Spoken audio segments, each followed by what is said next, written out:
Namaskar and welcome back once again to another lecture in our course on infrastructure asset management. And today we are in the fourth lecture of the 8th week. The 8th week deals with inspection, evaluation and action as far as asset management is concerned. And today the discussion is focused on maintenance action. Moving on, like always, I must tell you that the material being used, circulated is strictly for academic and instructional purpose and should not be used for any other purpose. What you see on the screen should be treated like a blackboard. Make it a habit to make notes as usual using what is being visually projected and orally stated. Moving on, we have talked about an overview of the asset management, the concepts and so on.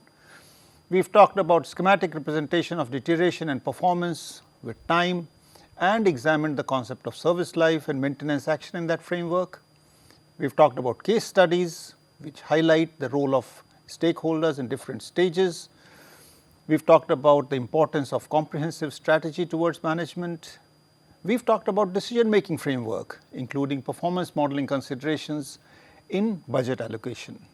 We have talked about deterioration mechanisms in the case of concrete structures and the measures taken to ensure their durability. We have talked about relating quality control to deterioration and specification to initial performance. And from there, we come to the present module which focuses on inspection, evaluation and action with the focus again being concrete structures. The underlying thought is that once we understand the concepts in the context of concrete structures, we will be able to develop similar ideas, similar concepts in the case of other structures. And today our discussion will focus on some common repair action and the principles involved with examples without getting into the harder technical details. It was promised that we will avoid hard technical discussion and look at the whole idea of infrastructure management more from the general principles of management and leave the technical details out.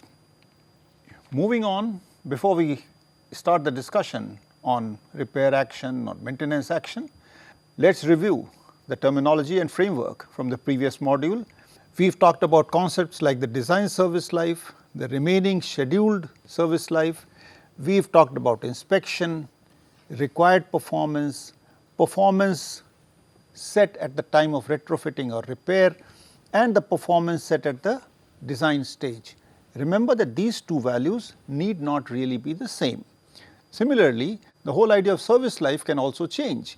At the time of design, we can talk of a service life, and as the structure is in service somewhere down the line, we can then say that during operation and maintenance, we revise this number. So, all these possibilities exist when we are dealing with an actual situation as far as infrastructure management is concerned. So, as far as maintenance is concerned, it could be preventive, corrective or observational. That is something which we have talked about in the last class. And like I said just now, the planned or scheduled service period is different or can be different from a design service period. The planned or scheduled service period is the time period during which the structure is expected to perform, and this expected to perform at the time of design is what defines the design service period. The scheduled service period can be slightly different depending on what time we are talking about. So, moving on with some other terminology, let us talk of a generic remedial action. So, this follows the result of inspection and may consist of detailed inspection, repair, limitation of service, demolition or decommissioning, whatever it is. We could classify that as repair or retrofitting depending on what is the restoration level that we are talking about. If we are talking of restoration of mechanical performance to the level at the start of service, that is something which we can call repair. Retrofitting involves improving the mechanical performance to a level above that available at the start of service. So, what is being stated is that if we look at the performance versus time, if we take action here at this point in time, so long as we are restricting ourselves to an upgradation which does not exceed this point, because this is where we started at the time of design. So, this is where we started as far as design is concerned. So long as our upgradation does not exceed this point, this action will be repair, or that is what we are defining it as. Retrofitting would mean that we take the performance level higher than that set out at the design level. So, this is a matter of nomenclature, but it is something which is important for us to understand and keep in mind when we do a generic discussion on remedial action. Both these would be remedial actions, and today's discussion primarily focuses on this action, and we will see different examples of what kind of action can be taken under different conditions. So, we will see some idealized situations and we will see some real cases of remedial action. Now, coming to the actual repair action or remedial action, if I should call it, as far as cracked and corroded portions of reinforced concrete structures is concerned, the generic principle in the case of corrosion due to cracks or cracks formed by steel corrosion on account of chlorides or carbonation, the issue is, as far as carbonation is concerned, what we should really do is eliminate the carbonated portion or apply alkali to the carbonated portion. As far as chloride ingress is concerned, we should eliminate the portion with chlorides and replace it following coatings. So, this is the generic principle that all concrete which is contaminated should be removed. If necessary, we should add reinforcement and then replace whatever material we have removed by another suitable material. So, with that backdrop, let us try to see what are the steps involved. This picture we have already seen is the generic framework of infrastructure maintenance, beginning with plans, construction, inspections, more inspections and so on and so forth. As far as the steps in taking suitable action during operation maintenance, and that is what is remedial action or maintenance action, we need to plan for it. Then we need to design appropriately and carry out the exercise and go back to this maintenance cycle. So, that is what the generic philosophy is, that we need to plan for repair, and that is something which is very, very important to understand, that repair cannot be carried out unless we have thoroughly investigated, we have thoroughly understood the level of deterioration and have a clear idea as to what we want to achieve. Apart from all this, there is an entirely different way of looking at these things. We need to do material selection, we need to do methods, what kind of method will be used to carry out that repair work, and finally, what is the kind of quality control and quality assurance mechanisms that will be operating when we are carrying out this execution. So, this execution involves all these steps.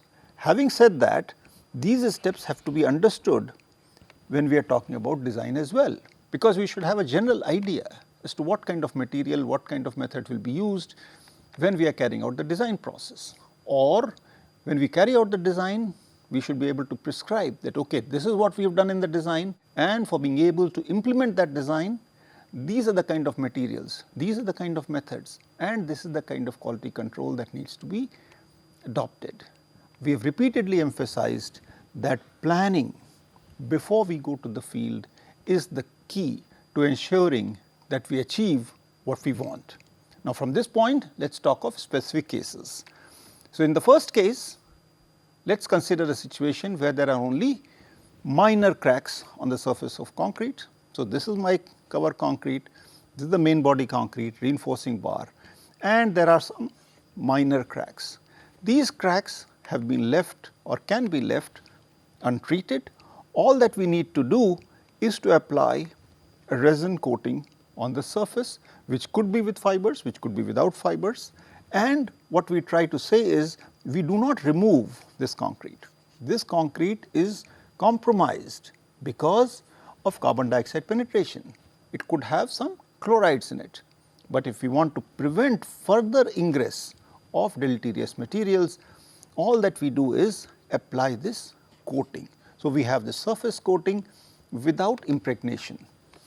In the second case, if this crack is deep enough that it warrants better action or more serious action, and the fact that the entire cover concrete has been compromised because of carbonation or chloride penetration, then we need to do resin impregnation into the crack and then apply a seal on the surface. That is what is shown here. Whether the cover concrete is fully compromised or not, we fill the crack with an appropriate material and then apply a resin surface coating, which I said earlier may be with fibers, without fibers, depending on what kind of characteristics we want from the coating at the surface of the concrete. Moving on, there could be a situation where the reinforcement has been severely corroded, and that typically happens in the neighborhood of a crack. In this case, we are showing a flexural crack. Whether the cover concrete is fully compromised or not is one question. It is also important in this case to note that in the neighborhood of the crack, there is severe corrosion.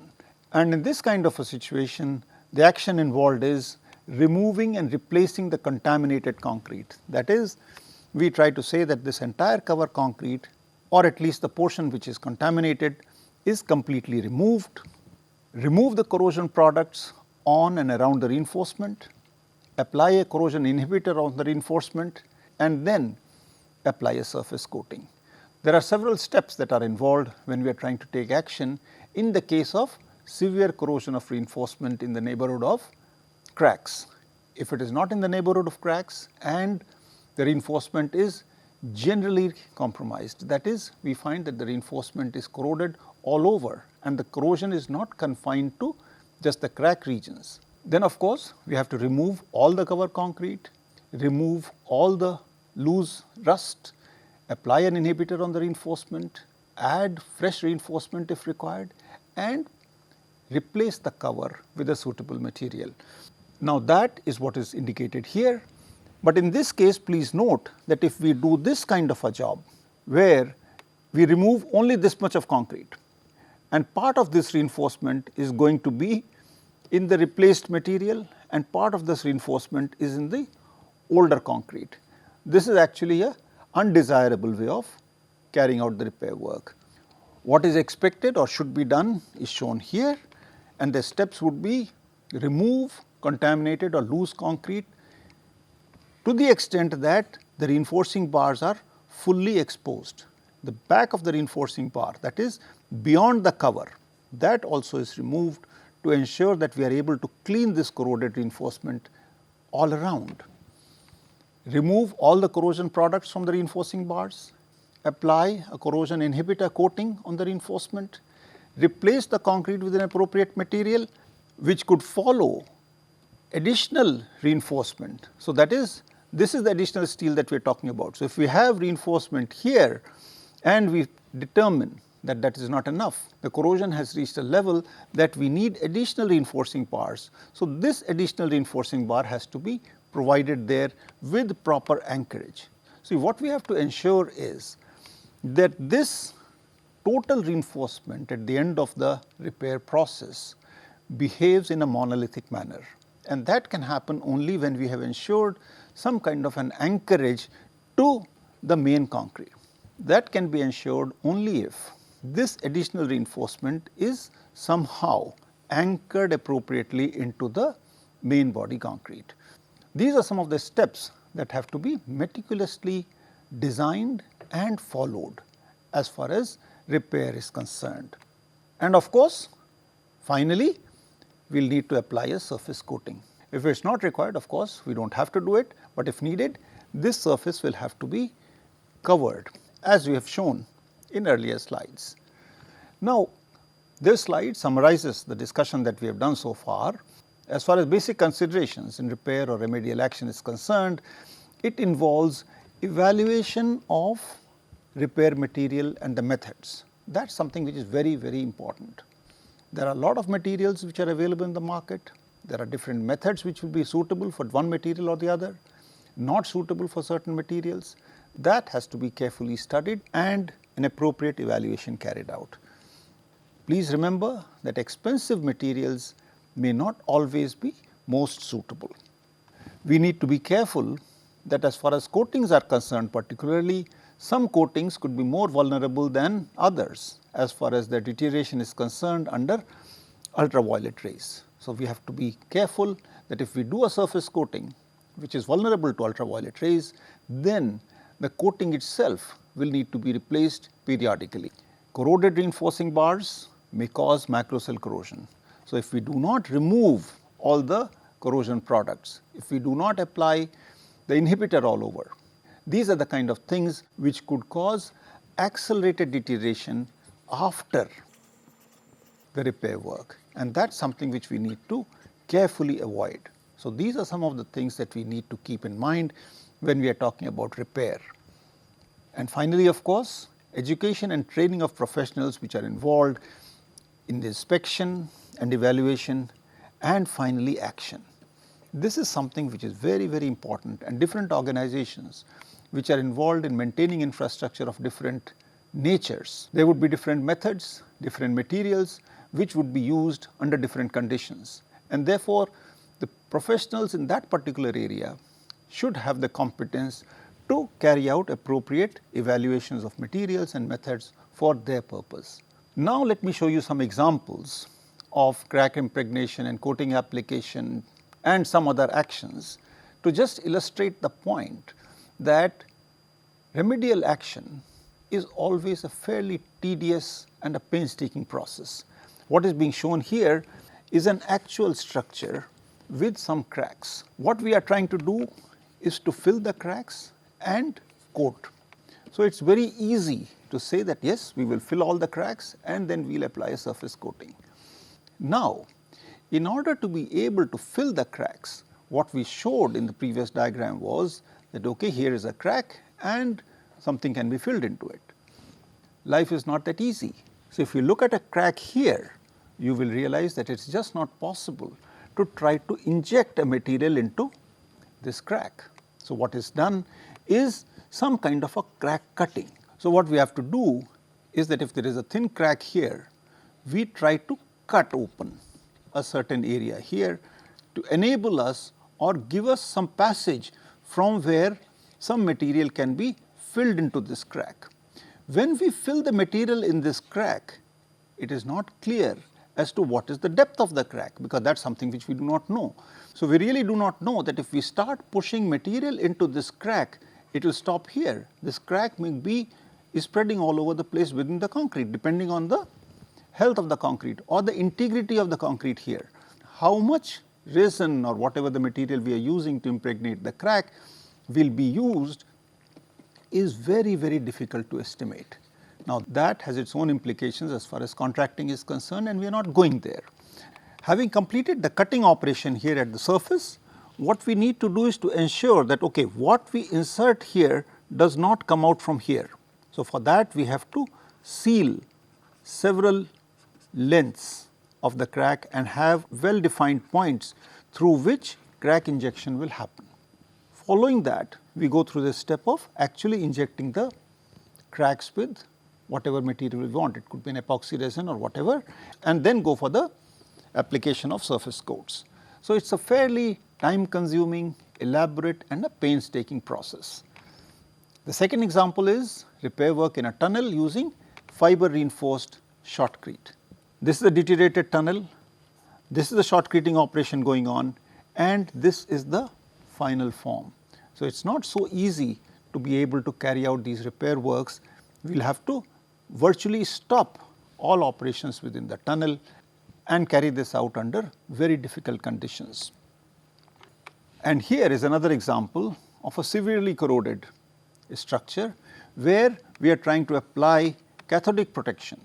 Now, cathodic protection implies that we remove all the cover concrete, do whatever is required here, and then apply a chicken mesh which will serve as an electrode for us to apply the currents which will protect the reinforcement later on, and finally apply the coating. So, what is being done is that here was my original surface, these were the reinforcing bars, we removed all this, had a chicken mesh electrode installed here and filled this up with another material before we have current flowing between this electrode and the reinforcing bars, which is going to finally protect these reinforcing bars from corrosion. So, there is a lot of technical detail that goes into designing the entire cathodic protection system. Moving on, here is an example of an overlay for the repair of floors and an example of external pre-stressing for rehabilitation and reinforcement of reinforced concrete structures. Now, through external pre-stressing, the cracks can be closed by inducing external compressive forces. The idea basically is this, that if suppose we have a beam which is supported here, and on account of the action of some loads, it has developed some cracks here. So, that is the regular theory of reinforced concrete structures, and we have our reinforcement running like this. So, as far as external pre-stressing is concerned, what is done is that we try to apply a load on this entire beam from outside and try to close these cracks. So, how do we apply this external force? This is what is the mechanism. So, I do not want to go into the discussion of pre-stressed concrete, but if you are interested, you could see some basic literature or videos about pre-stressed concrete. The idea basically in pre-stressing is that before the concrete goes into service, the concrete is put in some kind of compression. Now, this is achieved by two methods. One is called pre-stressing and the other is called post-stressing. Now, in pre-stressing, the steel is tensioned and the concrete cast, and then the tension is released, leading to concrete going in compression.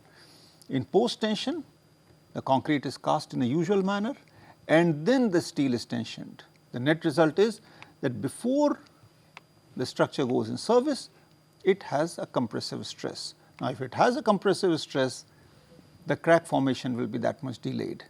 In external pre-stressing, all this pre-stressing business happens during the operation. These cracks have been formed and we install these external cables through which we apply this pre-stressing force. Obviously, there is a lot of design, serious structural design that goes into design of external pre-stressing systems, and that is something which we have promised we will not go into as far as this course is concerned. Similarly, there is another technique called fiber wrapping for rehabilitation, and here what we do is that we wrap the deteriorated concrete with an appropriate fiber material. This leads to non-intrusive strengthening to increase the capacity with minimum damage to existing concrete. Several layers of bidirectional woven fabric is held together with an appropriate resin, and this method is very effective as far as columns are concerned particularly, but it is used in other structures as well. What is really being done in this case is the following. Suppose we have a column like this and we apply a load. This column will try to deform in some form like this. Now, if this deformation was resisted in a manner that this expansive force was resisted by putting some layers of an appropriate material, then this concrete is strengthened. For those of you who are civil engineers or have interest in civil engineering, I would like you to read up what is a triaxial test in soils. That should give you a very good understanding of how fiber wrapping works. And this gives you some pictures of where fiber wrapping has been used in actual structures. I am leaving it to you to think if this was the performance versus time graph, and we talked about remedial action which would either slow down the deterioration, keep the deterioration at the same level, or lead to an increase in the performance level at this point in time, whether exceeding this point or not. These were the kind of questions which we had raised. What I am leaving it to you to think is, when we did methods like crack injection, when we did methods like external pre-stressing or wrapping as is shown here, whether these methods give us this, this or this. That is something which I am leaving out for you to think about. So, before we close the discussion today on repair and remedial action, I would like to share with you some of the methods which have been suggested through schematic diagrams in the CPWD handbook on repair and rehabilitation of RC structures. So, this method is the dry pack or the epoxy coated dry pack. It consists of simply application of dry cement sand mix with just enough water. The repair material is placed in 8 to 10 mm layers and compacted with a hammer. We should remember that there is hardly any space in this region where we are trying to do the repair. These formworks have to be appropriately designed with whatever anchorage that is required. This is the dry packing material which is being placed in different layers and being compacted from outside using some kind of a hammering tool. The epoxy can be used as a binder, for example, in an epoxy bonded dry pack, and the method is obviously suited for relatively small areas. So, here is another example. We are talking of pre-placed aggregate concrete. We have an existing retaining wall and we want to add this part. One of course method could be that we have a traditional shuttering here and do the concreting. Now, if that is not possible, we can do pre-placed aggregate concrete. Now, what does pre-placed aggregate concrete mean? The grout is forced into voids of clean graded coarse aggregate densely pre-packed in the formwork.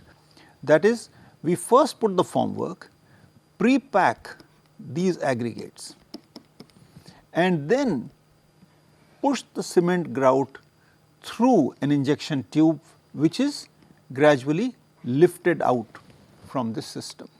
So, what we basically have is a system where the aggregates are all in contact with each other and we push in grout to occupy the space here. We should remember that as far as normal concrete is concerned, these aggregates are separated from each other, but in pre-placed aggregate concrete they are not separated and are in contact. That is something which as a designer and a user of concrete we must appreciate and understand the difference. The grout consists of sand, cement, fly ash and plasticizers, whatever you want, and the coarse aggregate should be washed to remove all the fines and deleterious material. The grouting has to be started at the bottom of the pre-placed aggregate and this injection tube withdrawn as the grouting is completed. So, now here is another example of pre-placed aggregate concrete being used. The first step is gap graded aggregate washed free of fines and bond inhibited materials is placed in this cavity. So, this is the cavity that we have created and we want to fill. We should remember that these cavities can be in the side that is shown here, they can be at the bottom of a beam, they can be on the sides of a column and so on. So, depending on what is the orientation of these cavities, the methods will have to be adapted appropriately. So, anyway, as far as this illustrative example is concerned, that is the first step. The next step is to complete this formwork and then start the grouting. So, there is an inlet for grouting here and there is a vent through which the air escapes, and finally we are able to see that yes, the grout has filled all this space and is coming out. The third step is the flowable grout is mixed and pumped into the cavity and fills the space between the aggregates, and the formwork is removed and we get a monolithic concrete surface. We could apply a surface coating just to make sure that the repaired portion does not look very different or does not stand out as far as the structure is concerned. So, moving on, here is an example of shotcreting. We already saw shotcreting as far as the tunnel is concerned. Here is an illustration of as the wet mix and the dry mix as methods of using shotcrete for any general repair, and the method is also called guniting or pneumatically applied concrete or mortar and involves deposition of the material in layers under pressure without the supporting formwork. And this is critical to understand from the point of view of the difference between pre-placed aggregate concrete and so on. In all those cases, we need a supporting formwork. If we cannot have a supporting formwork for whatever reason, then guniting or applying concrete or mortar to the surface without that is the only option, and that is where we go for shotcreting. Can be placed either as a dry mix or as a wet mix, and the method could be useful to restore spalled surfaces. That is, if we have a concrete beam where this was the reinforcement and this was the original surface of the concrete, and we have a situation that this part of concrete has spalled off. So, we do not have this concrete here. In this kind of a situation, yes, there is a possibility that we apply shotcrete from here without any formwork here and try to apply a surface coating and repair this RC member. Moving on. So, in plate bonding what we do is this: if we have reinforced concrete beam like this and we have distress at the bottom, what we are trying to do is to fix a steel plate. Now, how is the steel plate going to be held here? Now, in order to hold the steel plate here, we need to either anchor it into the existing concrete, we may have to go deeper into the main body concrete, or we try to apply an adhesive at the surface and then hope that when loads are applied, this steel surface would help protect the concrete which would have otherwise spalled. So, in principle, it consists of connecting MS plates to concrete surfaces mechanically by bolting or gluing with epoxy. It is an inexpensive, versatile and advanced technique for rehabilitation and can increase the structural capacity substantially. Of course, as can be seen here, it requires some very serious structural design.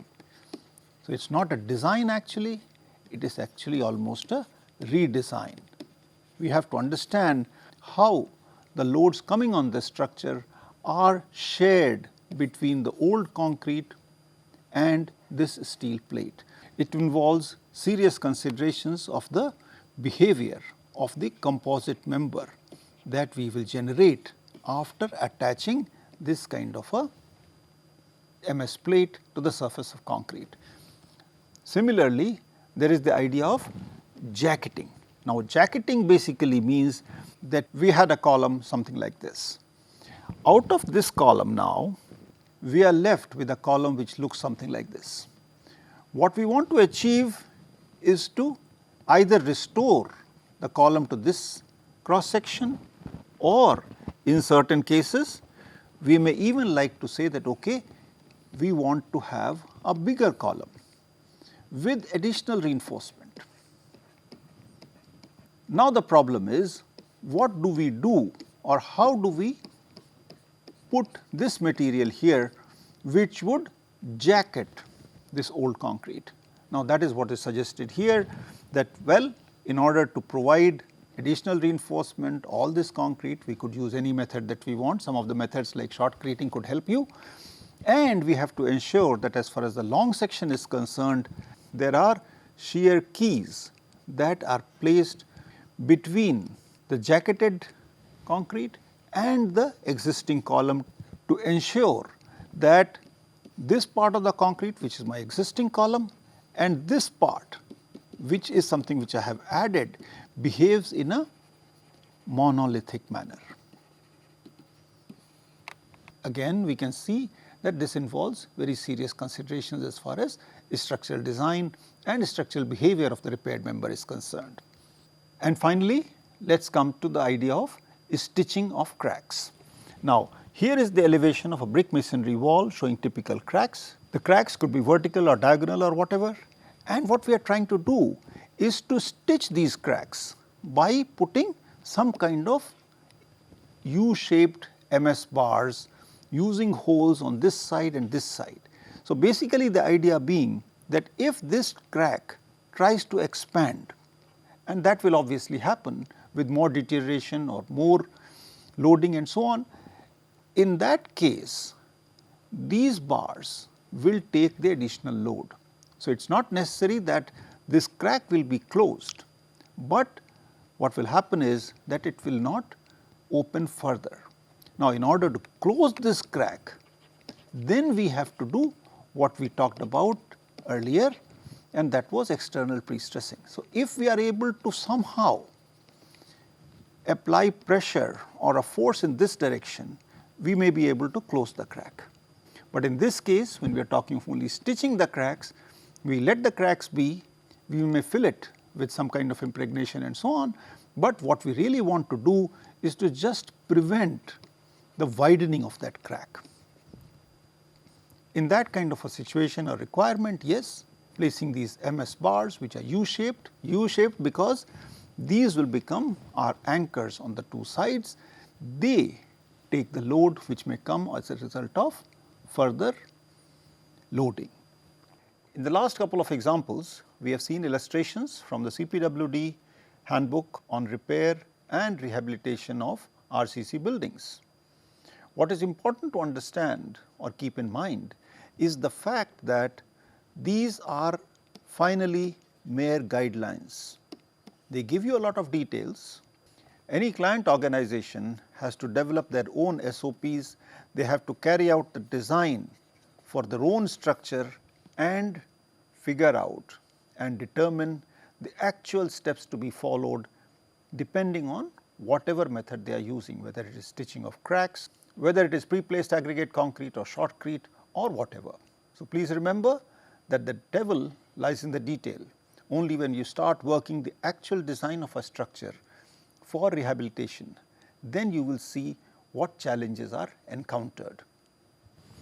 Now, before we close the discussion for the day, let me go through another slide which I am taking from module 2. You would recall that in module 2, we talked of case studies, where we said that okay, we are talking about situations or cases where deterioration was found, some repair action or remedial action was taken or not taken, and whatever the consequences of that was. So, in this particular example which is given in this slide, we considered an old concrete bridge in a children's park which over time deteriorated with cracks clearly visible.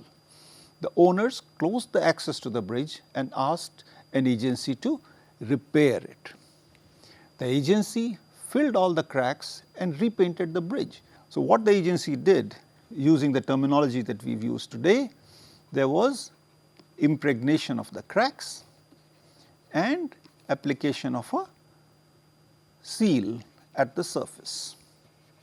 That was what was done, filling the cracks and repainting the bridge, and within a short time of opening the renovated bridge, the bridge gave way. The investigation revealed that the reinforcement inside the concrete was badly corroded. Surface cracking was only a manifestation of that and not the real issue. The owners and the repair agency did not understand the seriousness. The agency was not equipped to carry out the kind of work that was required. With the discussion that we have had today, I am sure you are in a much better position to understand the import of this case. As I hope you can see from all the examples that we have discussed today, there are several steps and processes which are involved when it comes to any kind of remedial action. It is important for us to understand what exactly is the problem, what is the root cause, and what we are seeing at the surface need not be the real problem. The problem at the surface can only be a symptom of a larger disease. Unless we understand the overall picture, we should not try to jump to remedial action and just limit it to some kind of a surface correction and so on. We must get to the root cause, we must try to understand all the symptoms, and that is why inspection, evaluation of the inspection results and the right kind of corrective action. This is very, very important as far as the overall infrastructure management is concerned. With this, we close our discussion for the day, and I would leave you with some questions. Study some of the repair materials available for concrete structures, or if you are not interested in concrete structures, try to see what other structures are you interested in, and try to see what are the kind of repair materials that are available. Classify some of the maintenance work that you see as repair or reinforcement. Technical literature with repair material also defines the method of application. Study these details to better understand the framework which is defined.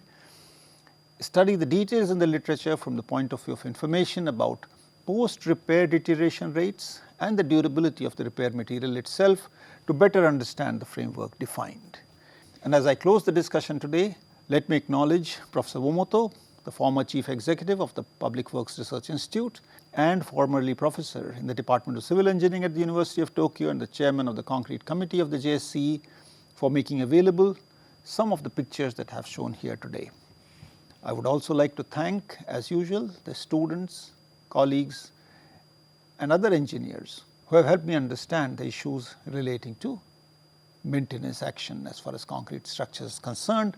And of course, here is some material which you could use as reference or reading to better understand the issues involved as far as remedial action, repair, retrofitting and strengthening is concerned for concrete structures. With that, thank you.